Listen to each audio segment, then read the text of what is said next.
October is Dwarfism Awareness Month, and the reason I wanted to talk to you guys is just to bring awareness of something that I struggle with, but also am proud of in my life. So where do I start? So who are you? I'm Kelly Van Dursten. I'm 48 years old, and I have dwarfism. So why are you doing this? I want to promote dwarfism for people to see that it's not something different or weird, but that it's something unique and wonderful. Just give you an idea of things that I struggle with in my life and how it might make you feel a little more comfortable if you see another dwarf in your life. What causes dwarfism? Dwarfism is a genetic trait and you're born with it. Some people, they have parents who are dwarfs, or they have normal parents and it just happens along the genealogy because there's dwarfism in their family tree.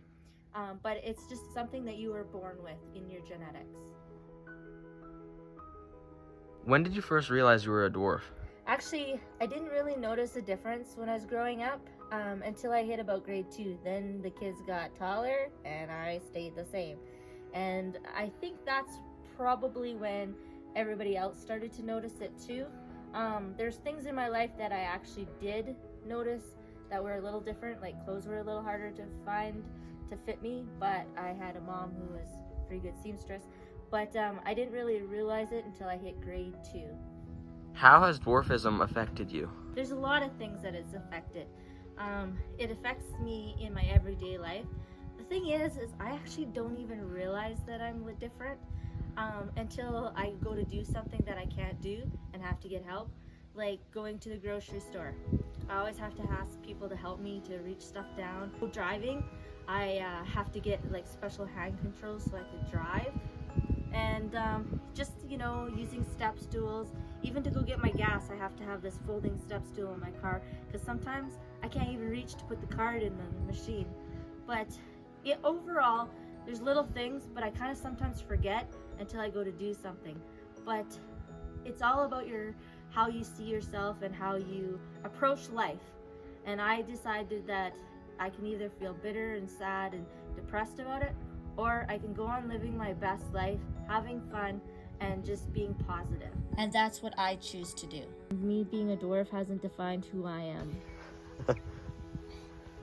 am.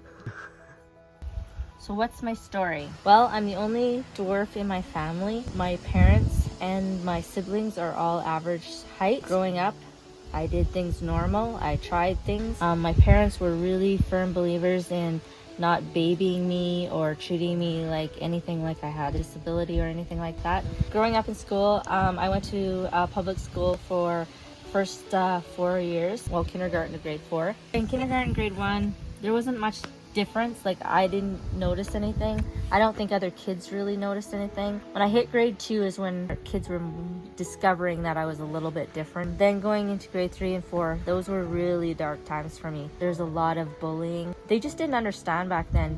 There's not education about kids with different disabilities. And so I can't blame the teachers or my parents or anything like that. It's just kids just didn't know. And so I was bullied pretty bad. There's times where I would cry myself to sleep at night, or sometimes I would relive the day and my mom would hear me talking in my sleep, and that's how she knew I was being bullied. On the bus, I was bullied a lot. My feet didn't touch the floor, so in one time these kids, they took my backpack and my coat, and they whipped my rubber boots off. It got so bad that in grade 4, I basically told my parents I didn't want to ever go back to school. And so my parents did a huge sacrifice, and they sent me to a Christian school. And, that was the best thing that ever happened to me. I was more accepted. And I think that's where I really discovered and started to feel more confident about myself and my disability and my differences. God created me this way for a reason. I might not have known what my purpose was going to be or what that was, but that's where I discovered it. And so I graduated from the Christian school, and then shortly after that I attended college. I became a teacher's assistant, but I did really well at that. And I think it was because kids understood me and I was at their eye level. And when I was applying for jobs and stuff like that, problem is I kind of forget that I'm a little person. I would apply for a job and forget to tell them that I'm a little person. And so I had to walk into this interview and the shock on their face because they just didn't know. And I'd be like, oh, what was I thinking? I finally landed on some really good job. A job that I had was working at a plumbing shop. I remember going in thinking, I'll never get this job. But they were looking for a dispatcher, and so I knew I could do the job. They took a chance on it. I think they saw past my size and what my abilities were. And I worked at that job for years. I loved it. It was one of my favorite jobs as well. And so thankfully people did give me a chance and could look past the size, were adaptable themselves. Today I volunteer at my church. Since my second surgery, I'm kind of labeled permanently disabled. It affects a lot of my day-to-day skills and stuff. I have a hard time standing for very long, sitting for a very long, can't walk very far. Just kind of my mobility as I'm getting older, and also with all the hardware in my back, I just can't do what I used to do. I continue to do things and try new things, and I am purposely planning to continue inspiring people, encouraging people, and just living my best life. Just reading some of the stats and questions that people have on Google here. Is dwarfism curable? Dwarfism, regardless of the cause, can't be cured or corrected. However, there are certain therapies that may help reduce the risk of complications, which, in my case, because when I was born, I had very bowed legs. That's a form of, that's a characteristic of achondroplasia dwarfs. And so I was kind of walking on the outside of my feet. I had a surgery on my legs that they broke the bone in both of my legs, on the lower part of my legs, and they straightened it. At the same time, I had this surgery to lengthen them. So what they would do is they'd put 4 screws in your bone, 2 at the top and 2 at the bottom by my ankle, and 2 below my knee. And those screws would go into my bone and they'd stick out of my leg about this far.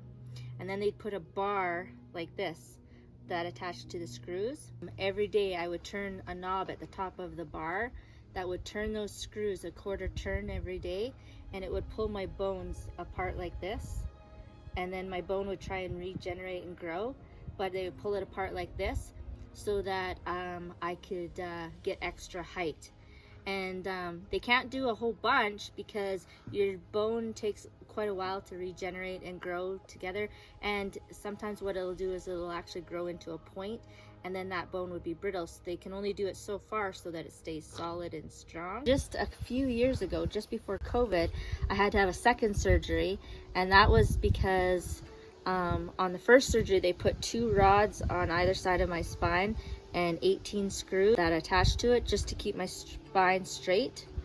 Anyways, so when I went for my second surgery, I was having problems at the top of where those bars were. And so they had to go in and lengthen those bars and add a few more screws. So now I am like the bionic woman. I have a 2 titanium rods and 24 titanium screws. So, you know, if anything ever happened to me, you can cash me in. Tell them to bring me my money. But I'm joking. But that is what keeps me moving and functioning, because I have a lot of life to live. So I just want to thank you for listening to me today. I wanted to ask you if you have any questions that you would like to ask me. Nothing would be embarrassing or offensive. I don't get that way. That's just not how I'm built. Just write your questions in the comments, and or you can personal message me, whatever you want, if you know who I am. Just ask me questions. I'll try and answer them. Talk to you later.